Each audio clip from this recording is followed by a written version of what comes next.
ഇവിടെ ആരും ഇല്ലേ? ആരാ? പരിശോധനാ സമയം കഴിഞ്ഞല്ലോ. ഞങ്ങൾ അടിവാരത്തുനിന്ന് വരിക, പോയിട്ട് ഇനിയും വരികയെന്ന് വെച്ചാ ഇത് ഞാൻ ഒന്നും വയറ്റി ചെല്ലാൻ മേല. അപ്പൊ തുടങ്ങും പരവേശം. ഒരുപാട് പേരെ കാണിച്ചു. അങ്ങനെ ഇരിക്കുമ്പോഴാ വൈദ്യരെ പറ്റി കേട്ടത്. വൈദ്യരനല്ലേ? വൈദ്യരനാണ്. ഇരിക്കൂ ഇരിക്കൂ. അല്ല, പേരും പ്രശസ്തിയൊക്കെ കേട്ടപ്പോ ഞാൻ വിചാരിച്ചു വല്ല കിളവച്ചാരുമായിരിക്കും. ഇതൊരു പയ്യൻ ചെക്കനല്ലേ അച്ചാമ്മേ? അറിവുള്ളവർക്ക് എന്തിനാ പ്രായം? അതെ, എത്രയും പെട്ടെന്ന് ഈ അസുഖം ഭേദമാക്കി തന്ന വൈദ്യർക്ക് എന്താ വേണ്ടെന്ന് വെച്ചാ തരാം.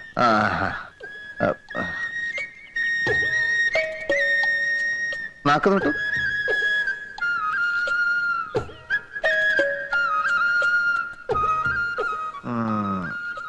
സാരമില്ല, എത്തിപ്പെടേണ്ടിടത്ത് തന്നെയാണ് എത്തിപ്പെട്ടിരിക്കുന്നത്. നമുക്ക് ഒരു കൈ നോക്കിക്കളയാം. പോരാ. നല്ല കൈപ്പുണ്യമുള്ള ആളാണെന്നല്ലേ കേൾവി? അത് കണ്ടാൽ തന്നെ അറിയാം. ഇത് കാലത്തും വൈകിട്ട് ഓരോ ഓൺസ് വീതം കഴിച്ചാൽ മതി, ഭേദമായിക്കോളും. ഒരു 150 ഇങ്ങ് തന്നേക്ക്. ഇത് കഴിക്കുമ്പോ ഭാരിച്ച് ജോലികളൊന്നും അങ്ങനെ ചെയ്യരുത്. പിന്നെ പുളി, മീന്, പഞ്ചസാര, മുളക് ഇതൊക്കെ വർജിക്കണം. പഥ്യം വളരെ ശ്രദ്ധിക്കണം. വൈദ്യർ ഈ രോഗം ഭേദമാക്കി തരികയാണെങ്കിൽ ശ്വാസം കഴിക്കണ്ടെന്ന് പറഞ്ഞാലും കഴിക്കില്ല. എന്താ പോലെ? അതെ. ഓ,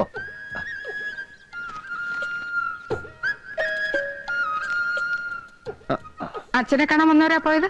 അല്ലല്ലല്ല, മകനെ കാണാൻ വന്നവരാ. രോഗിയെ പരിശോധിച്ചു, രോഗവും പിടികിട്ടി. ചില പ്രത്യേക ചേരുവകളൊക്കെ ചേർത്ത് മരുന്നും കൊടുത്തു. 150 രൂപയും വാങ്ങിച്ചു. ഇതൊക്കെ എനിക്കും സാധിക്കും കേട്ടോ അമ്മേ. എന്റെ ദൈവമേ,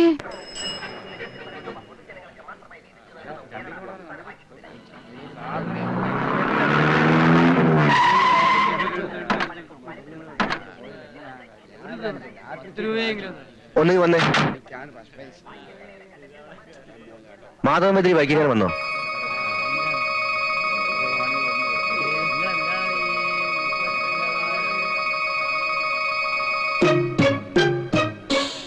ഈ ഭൂമിയുടെ ഏതറ്റത്തുണ്ടെങ്കിലും ആ കൈവറവനെ ഞങ്ങൾ പോക്കും. വണ്ടി കയറോ. വൈദ്യർക്ക് അങ്ങനെ ഒരു അബദ്ധം പറ്റുമോ? ഇക്കണ്ട കാലത്തിനിടയ്ക്ക് എത്രയെത്ര സൂക്കേടാ വൈദ്യര് മാറ്റിയത്. ഇതിപ്പോ മരുന്ന് മാറിക്കൊടുത്തു എന്നൊക്കെ പറയുമ്പോ ഏത് ദേവേന്ദ്രനും പറ്റൂലോ അബദ്ധം. പിന്നല്ലേ വൈദ്യര്. ഏതായാലും ആള് തട്ടിപ്പോയ സ്ഥിതിക്ക് വൈദ്യരുടെ കാര്യം പോക്കാം. എന്താ സംഭവം? അച്ഛനെന്തോ മരുന്ന് മാറിക്കൊടുത്തു എന്നോ ഒരാള് മരിച്ചു എന്നോ അവരച്ഛനെ തേടി ഇറങ്ങിയിരിക്കുക.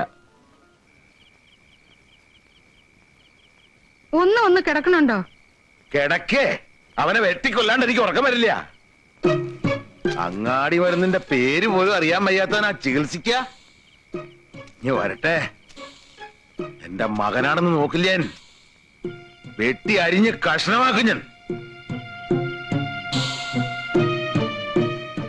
നിങ്ങളൊന്ന് സമാധാനായിട്ടിരിക്കൂ. എങ്ങനാ സമാധാനിക്ക? കൊലക്കേസല്ലേ നിന്റെ മോൻ ചെയ്തു വെച്ചേക്കണേ? ഒരു കയ്യബദ്ധം പറ്റിപ്പോയതല്ലേ. അങ്ങനെ പറഞ്ഞാ പോലീസും കോടതിയും വെറുതെ വിടുമെന്നാ നിന്റെ വിചാരം? അത് പോട്ടെ, അവൻ ചികിത്സിച്ച് കൊന്ന് ആരെയാ? 10-17 കൊലക്കേസിലെ പ്രതി മണിമല മാത്തച്ഛന്റെ തന്തയാ. മാത്തച്ഛന്റെ കയ്യിലെങ്ങാനും കിട്ടിയാലുണ്ടല്ലോ, കഴിവട മോനെ വെട്ടിയെറിയി പട്ടിക്കിട്ട് കൊടുക്കും. കണ്ടവന്റെ കൈ കൊണ്ട് ചാകുന്നതിലും ഭേദം ഞാൻ തന്നെ അങ്ങ് അവസാനിപ്പിക്ക. ഇനി വരട്ടെ.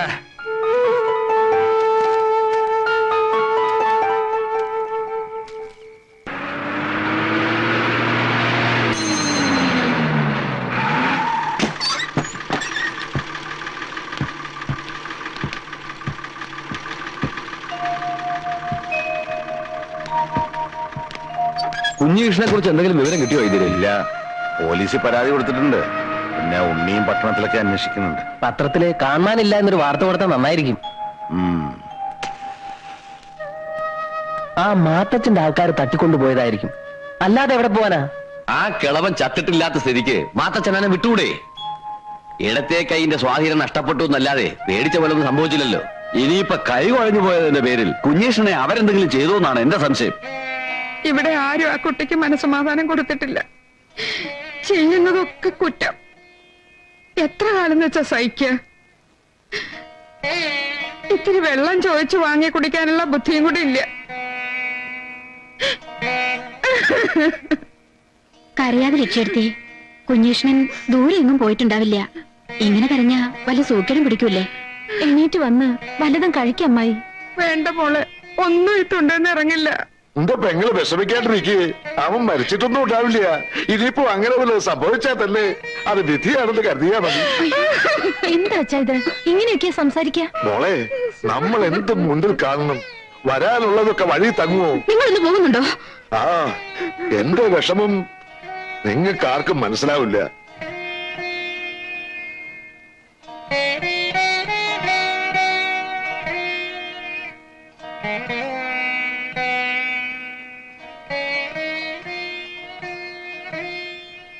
അളിയോ, അളിയൻ വിഷമിക്കണ്ട. വയറ് വിശക്കുമ്പോ അവനിങ്ങോട്ട് വരും. എനിക്ക് തോന്നണില്ല.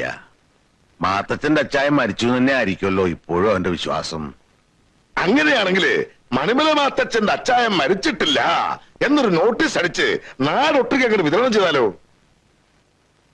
വേണ്ടല്ലേ? ഒരു കണക്കിന് ഇതൊരു ഭാഗ്യമാണെന്ന് കൂടി കരുതിയാ മതി. ഇന്ദുലേഖയുടെയും ഉണ്ണിയുടെയും കല്യാണത്തിന് ഇവനൊരു വലിയ തലവേദനയായനെ. ശിവശങ്കര, ഞാൻ പോയിട്ട് നാളെ വരാം.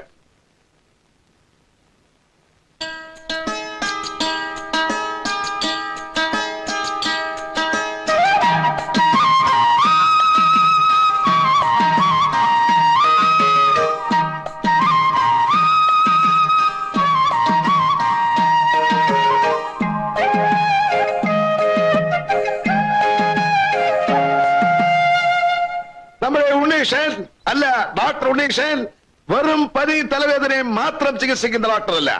ഓപ്പറേഷൻ പണി പഠിച്ചിട്ടുണ്ട്. ഹൃദയം, ലിവറ്, ഇനിയിപ്പോ ക്യാൻസർ ആണെങ്കിൽ പോലും നമ്മുടെ നാട്ടുകാർ പേടിക്കേണ്ട ഒരു കാര്യവുമില്ല. പിന്നൊരു കാര്യം, ലക്ഷക്കണക്കിന് ഉറുപ്പിക ചെലവാക്കി പഠിച്ചൊരു തൊഴിലാണ്. അതുകൊണ്ട് നല്ല പോലെ ഫീസും വാങ്ങിക്കും. എന്തിനാ ഇതൊക്കെ പറയണേ? അല്ലല്ല, കാര്യം പറഞ്ഞ് മനസ്സിലാക്കി കൊടുക്കട്ടെ.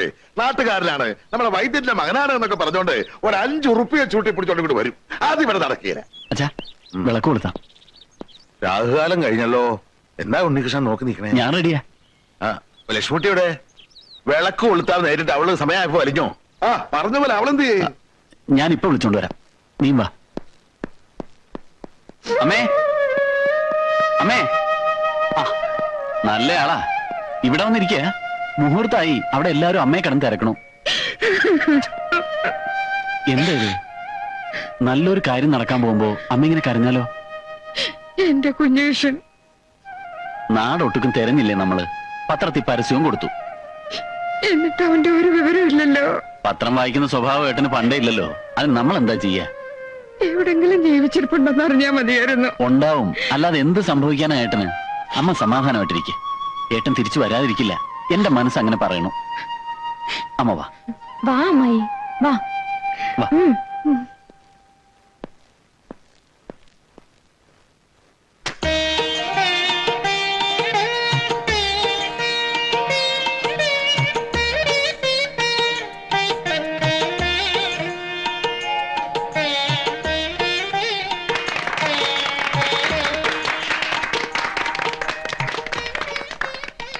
നന്നായി വരട്ടെ. അധികമില്ല. ആദ്യമായിട്ടാ കുഴല് നിന്റെ നെഞ്ചത്ത് തന്നെ വെച്ചോളൂ. രാത്രിയുള്ള വലവിന്റെ അസ്കതിക്ക് നിന്റെ ചികിത്സ തന്നെ ആവട്ടെ. ഒന്ന് ശ്വാസം വലിച്ചു വിട്ടോളൂ. രാത്രി ശരിക്ക് വലിക്കുന്നുണ്ടാവും. ഈ മരുന്ന് ഇന്ന് തന്നെ വാങ്ങണം. ആ, എന്നും ഉറങ്ങാൻ പോകുന്നതിന് മുമ്പ് ഓരോന്ന് കഴിച്ചാൽ മതി. ആ. മാറിക്കോളൂ. ദാ.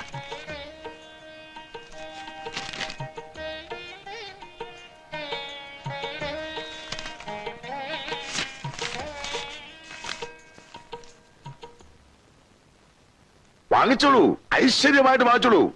ഒരുപാട് കൊടുത്ത കയ്യാ, കൈ നിറയെ പൊലിയും. ആ, ആ.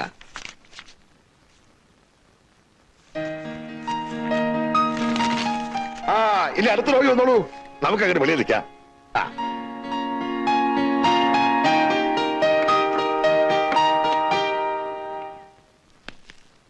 പഠിച്ച് പട്ടം വാങ്ങുന്നതിലല്ല കാര്യം, അത് പ്രയോഗത്തിൽ വരുത്തുന്നില്ല. വരുന്ന രോഗികളോട് നന്നായിട്ട് പെരുമാറുകയും വേണം. അതൊന്നും ഉണ്ണീഷോട് പറഞ്ഞു കൊടുക്കണ്ട. മിടുക്കനല്ലേ അവൻ, മിടുക്കൻ. ഞാനും ലക്ഷ്മിക്കുട്ടിയും നേർച്ച എത്ര നേർന്നാന്നറിയുവോ അവൻ ഈ നിലയിൽ എത്തിക്കാണാൻ? ഞാനും എത്ര നേരത്തെ കിടന്ന ആളിയാ. ആ വകയിൽ എനിക്ക് കാശ് എത്ര പോയി. ഇനി എനിക്കൊന്ന് വിശ്രമിക്കണം. അത് വേണം അളിയാ. കണ്ട കാടും പടലയും പറിച്ചെടുത്ത കാച്ച് കഷായാണെന്ന് പറഞ്ഞ് ചുമ്മാ വിറ്റ് കാശുണ്ടാക്കണ പണിയല്ലേ.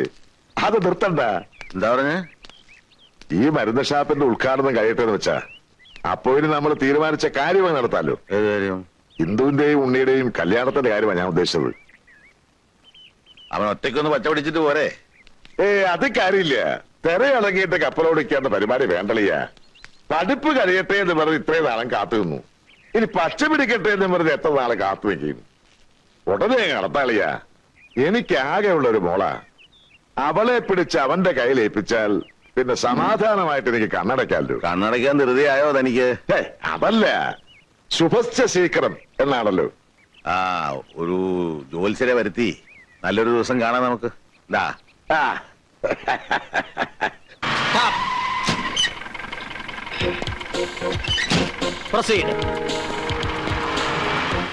പോലീസ് ഇവിടെ ഇവിടെ തിരിശ്ശേരി മാധവ മന്ത്രിയുടെ വീട് ഇവിടെ അടുത്താ. ഇവിടെ ഒന്ന് കാണിച്ചു കൊടുക്ക. എന്താ വിശേഷിച്ച്? എടോ, ചോദ്യങ്ങൾ പോലീസുകാരനോട് ചോദിക്കരുത്. നിന്റെ അമ്മയുടെ 16 യന്ത്രത്തിന് പടോ. നാളെ ഇവിടെ കല്യാണമല്ലേ? എന്താണോ പോലീസും പട്ടാളോ ഒക്കെ? എന്താണെന്ന് അറിയില്ല. ഒന്ന് ഉത്സാഹമായിട്ട് ചെയ്യണ്ട കേശവ. എത്തിയല്ലോ. 2 ഗവണി ഗാത്രത്തിന്റെ കൊല ഇവിടെ അങ്ങനെ വെച്ചോളൂ.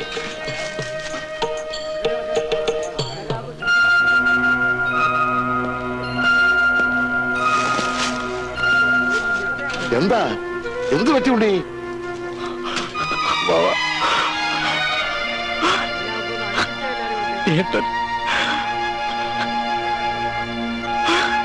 ഉണ്ണി. ശിവശങ്കരൻ നായർ. അതെ. നിങ്ങളൊന്ന് വരൂ. ആരെങ്കിലും തല്ലിക്കൊന്ന് റെയിൽവേ ട്രാക്ക് ഇട്ടതാണോ അതോ സ്വയം ചാടി മരിച്ചതാണോ എന്ന് കൃത്യമായിട്ട് പറയാൻ വയ്യ. ഏതായാലും നിങ്ങളുടെ മരുമകൻ എന്ന് പറയപ്പെടുന്ന കുഞ്ഞികൃഷ്ണന്റെ ശരീരം ആകെ ചിന്ന ഭിന്നമായി കഴിഞ്ഞു. തലച്ചോറൊന്നും കാണാനേ ഇല്ലായിരുന്നു. അത് പിന്നെ അങ്ങനെ ഒരു സാധനം ഇല്ലാത്തോണ്ടായിരിക്കാം. നിങ്ങൾ കുടുംബത്തോടെ ഈ ജാതി ആൾക്കാരാണോ മിസ്റ്റർ?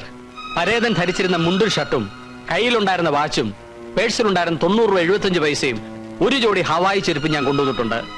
പേപ്പേഴ്സ് സൈൻ ചെയ്ത് കൈപ്പറ്റാം. എന്നാലും എന്റെ ഗുരുവായൂരപ്പ, ഇതൊരു വല്ലാത്ത ചതിയായി പോയല്ലോ.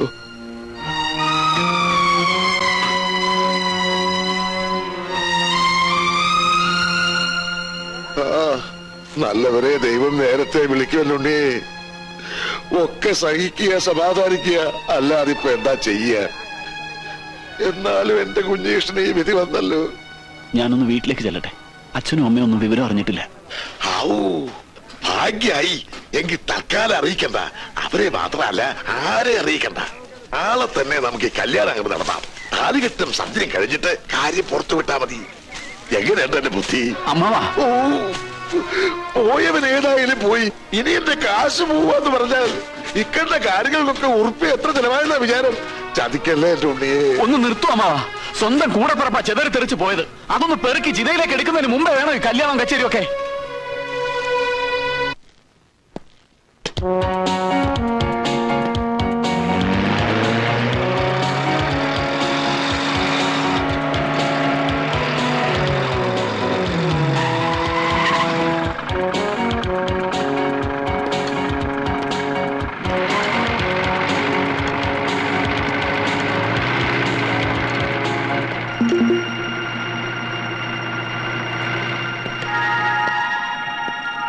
ചാക്കോ,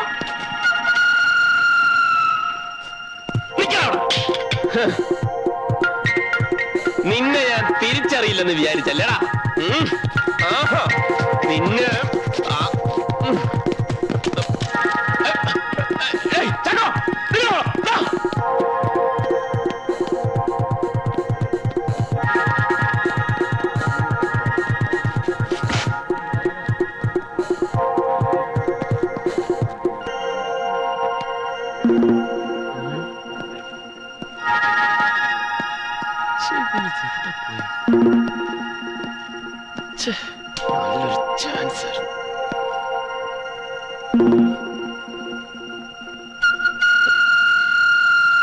നമസ്കാരം.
മുറിപ്പാടുകൾ മാഞ്ഞു എന്ന തോന്നൽ. എല്ലാം കഴിഞ്ഞ് മരിച്ചയാൾ തിരിച്ചു വന്നാൽ അച്ഛൻ, അമ്മ, സഹോദരൻ, ഭാര്യ, ആരായാലും അയാളെ എങ്ങനെ സ്വീകരിക്കണം എന്നറിയാതെ വലയും എന്നെനിക്കറിയാം. നിങ്ങൾക്കാർക്കും അങ്ങനെ ഒരു തിക്കുമുട്ടൽ ഞാൻ ഉണ്ടാക്കുകയില്ല. കാലദേശം അറിയാതെയുള്ള പ്രയാണത്തിന്റെ ഏതോ ഒരു ഘട്ടത്തിൽ ജന്മനാടിന്റെ വിളി ഞാൻ കേട്ടു. മടങ്ങാം എന്ന് തോന്നി മടങ്ങി. ഇവിടെ അടുത്ത് തന്നെ എന്റെ ശിഷ്യന്മാർ എനിക്കൊരാശ്രമം ഏർപ്പാടാക്കിയിട്ടുണ്ട്. അങ്ങോട്ട് പോകും മുമ്പ് എന്റെ പൂർവ്വജന്മത്തിലെ പിതാവിനെ, മാതാവിനെ, സഹോദരനെ ഒക്കെ ഒന്ന് തൃക്കൺ പാർക്കാം എന്ന് കരുതി അത്രയുള്ളൂ ഈ വരവിന്റെ ഉദ്ദേശം. മോനെ കുഞ്ഞേഷ, ഇങ്ങനെ തീരിറ്റിക്കാൻ എന്നോട് ഞങ്ങൾ എന്ത് തെറ്റ് ചെയ്തു? ആരും തെറ്റു ചെയ്യുന്നില്ല, ശരിയും ചെയ്യുന്നില്ല. ശരിക്കും തെറ്റിനുമിടയിലുള്ള ഒരു നൂൽപാലത്തിലൂടെ സഞ്ചരിക്കുന്ന നിസ്സഹായരായ കൃമികീടങ്ങളാണ് നമ്മൾ. അല്ലേ അമ്മാവ? ചിലപ്പോ അങ്ങനെയായിരിക്കും. അമ്മാവൻ പഴയതുപോലെ തന്നെ. ഇപ്പോഴും ഒന്നിനും ഒരു ഉറപ്പില്ല. കുഞ്ഞേഷോടെ നിൽക്കാ. നിൽക്കാൻ പറഞ്ഞത് ശരീരത്തിനോടോ ആത്മാവിനോടോ? ഈ ഭ്രാന്ത് പറിച്ചു നിർത്തി ഇങ്ങോട്ട് കയറി വരണുണ്ടോ നീയാ? ഭ്രാന്ത്? വെളുത്തതെല്ലാം പാലല്ലച്ച, കറുത്തതെല്ലാം ലേഹ്യവുമല്ല. എന്റെ അന്തരാത്മാവിനെ കശക്കേറിഞ്ഞ ആളാണെങ്കിലും അച്ഛനെന്നും എന്റെ അച്ഛനായിരിക്കും. എന്റെ സഹോദരൻ ഉണ്ണിയെ അച്ഛന്റെ മാരകമായ ചിറകിനടിയിൽ നിന്നും പുറത്തേക്ക് വിടുവച്ച. മോനെ ഉണ്ണി, നീ രോഗികളെ ശുശ്രൂഷിക്കൂ, അവരുടെ കണ്ണീരൊപ്പു, വലിയവനാകൂ. ഏട്ടാ, തടയരുത്. അളിയോ, ഇതെന്ത് മായ, ഇതെന്ത് ഭാഷ! ഈശ്വര, ഇവരെല്ലാം ഇവിടുന്ന് പഠിച്ചു. മോനെ ഉണ്ണി, നീ ഒന്ന് പോയി അവനെ പിടിച്ചോണ്ടോടാ. അമ്മ കേട്ടില്ല തടയണ്ടെന്ന് പറഞ്ഞത്. നിക്കില്ല, അവന്റെ തലയ്ക്ക് കാര്യമായിട്ട് എന്തോ.